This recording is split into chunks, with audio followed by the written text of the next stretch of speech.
We're back with our world lead now, and a distressing story out of Afghanistan showing the harsh reality of the humanitarian crisis engulfing the country, especially post-Taliban. No choice but to sell their young daughters into some twisted form of marriage. Tragic fate facing these helpless little girls in this culture where girls and women are too often treated horrific. Parents gave us full access and permission to talk to the children and show their faces because they say they cannot change the practice themselves. CNN's Anna Corin reports.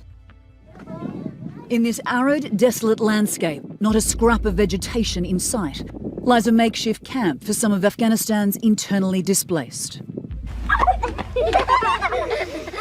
Among its residents, 9-year-old Parwana.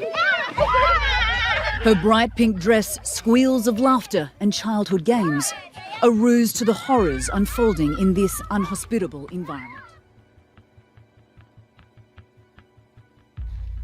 I agree with you. It is quite horrific. What I say it's more horrific that these men that are doing this see it as an act of virtue, that they're emulating their great prophet, the messenger of Allah, when he married his very own Aisha when she was 6 and made the marriage official by having sexual intercourse with her when she was 9. The messenger of Allah married me when I was 6 and consummated the marriage with me when I was 9, and I used to play with dolls. Parwana's family moved to this camp in Baghdis province 4 years ago after her father lost his job. Humanitarian aid and menial work, earning $3 a day, providing the basic staples to survive. But since the Taliban takeover 2.5 months ago, and with 8 mouths to feed, Parwana's father is now doing the unthinkable. I have no work, no money, no food. I have to sell my daughter, he says. I have no other choice. Parwana, who dreams of going to school and becoming a teacher, applies makeup. A favourite pastime for little girls, but Parwana knows she is preparing for what awaits her. My father has sold me because we don't have bread, rice and flour. He has sold me to an old man.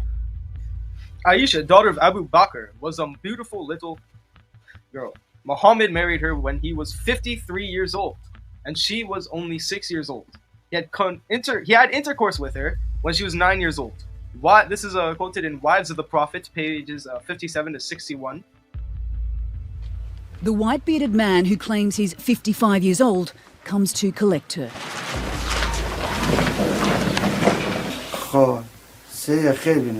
He's bought Parwana for 200,000 Afghanis, just over $2,000 US. Covered up, Parwana whimpers as her mother holds her.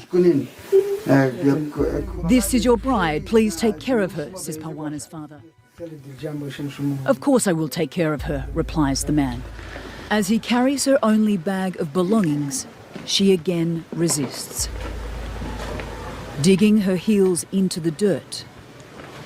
But it's futile. The fate of this small, helpless child has been sealed. Child marriage is nothing new in poor rural parts of Afghanistan. But human rights activists are reporting an increase in cases because of the economic and humanitarian crisis engulfing the country. These are devastating decisions that no parent should ever have to make, and it really speaks to what an extraordinary breakdown is happening in Afghanistan right now. For this family in neighbouring Ghor province, they are trying to sell 2 daughters, 9-year-old Litan and 4-year-old Zeton, for $1,000 US each.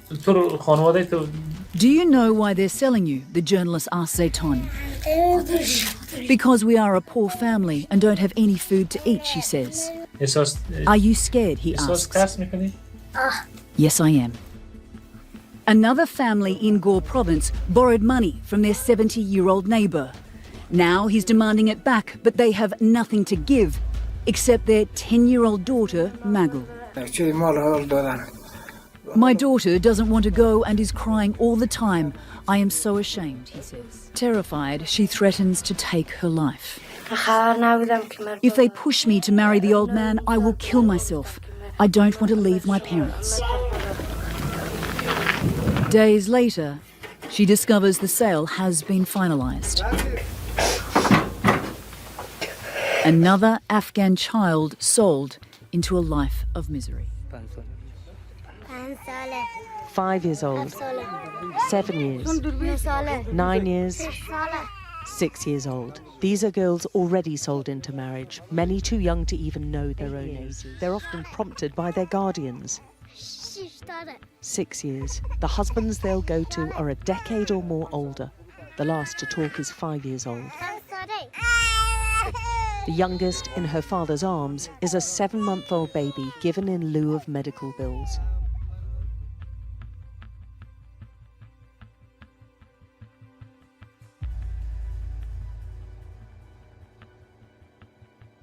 The girls have no say. This in one of Afghanistan's poorest villages. And the deprivation here means girls are being sold into marriage earlier and more often. There's not enough room in the tent for all the parents who want to show us their young daughters they've sold.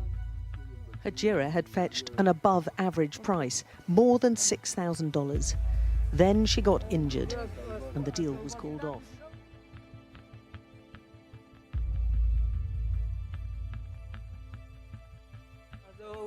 I'd already sold her to a family, her father tells us, but they brought her back when she got injured and said they couldn't take care of her, so I never got any of the money.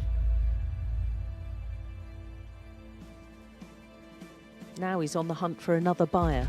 Once final payments made for his eldest daughter, she'll be sent to her new family. She wants to study and is too young to question what's happening. That's what we're told time and again. And in this remote village, it was hard to find anyone who hadn't sold their little girls as payment in kind, to settle debts, or just to buy food.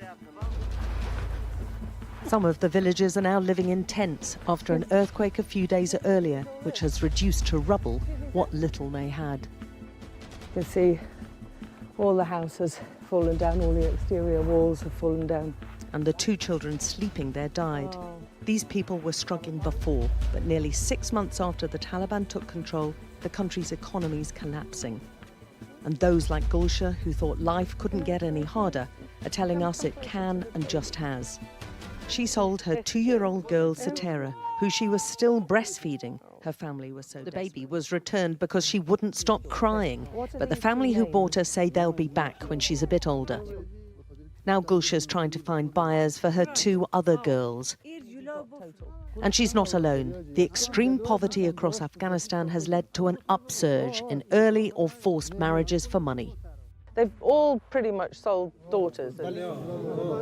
In this deprived region, girls are reduced to possessions to be bartered over. Does any of that make it any better if I tell you that it started with the Prophet himself marrying prepubescent girls at the ages of 9 years old and consummating the marriage, having intercourse with them at 9 years old while he was 50 years old.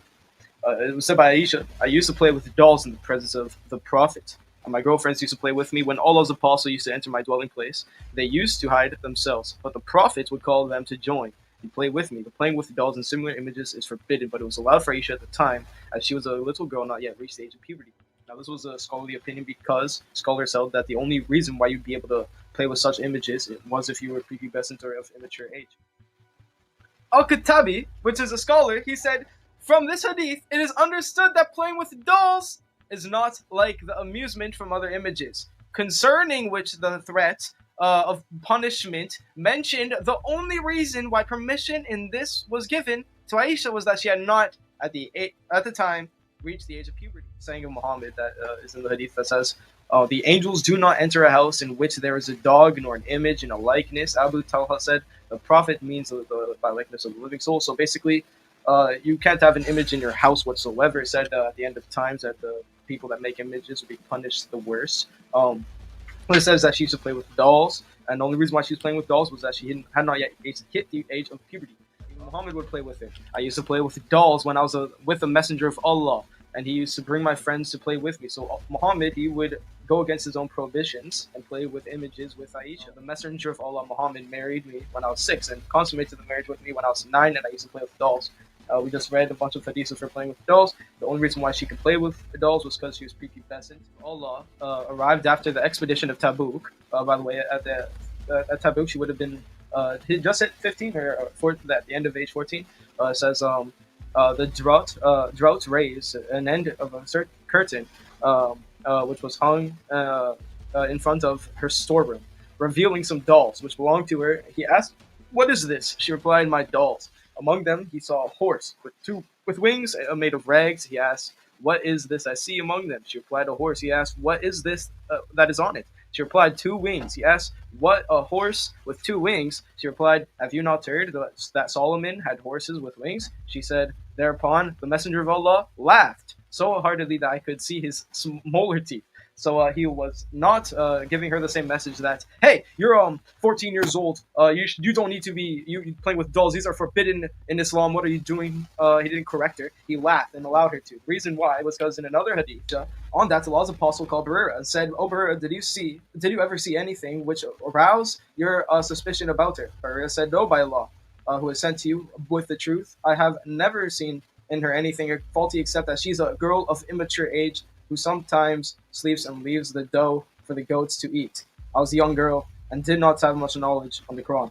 So when it says that she was a young girl and a girl of the immature age, there was a certain Arabic word that they use, and the Arabic word that they use implies that she was prepubescent.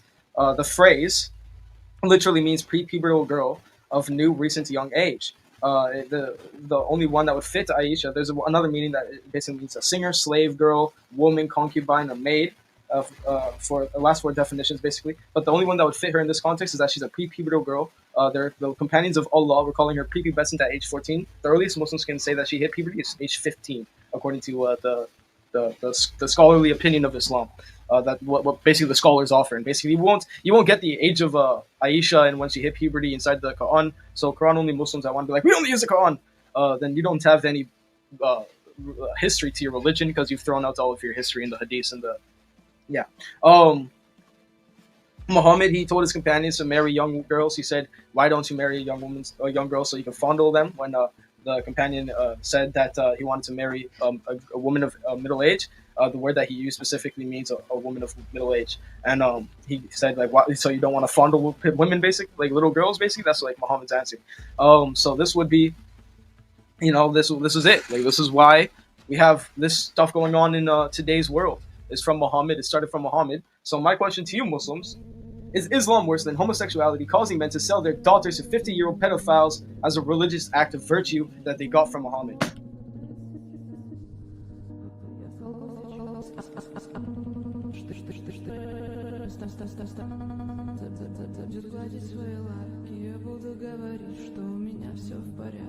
В среднем человек в день может врать до 200 000.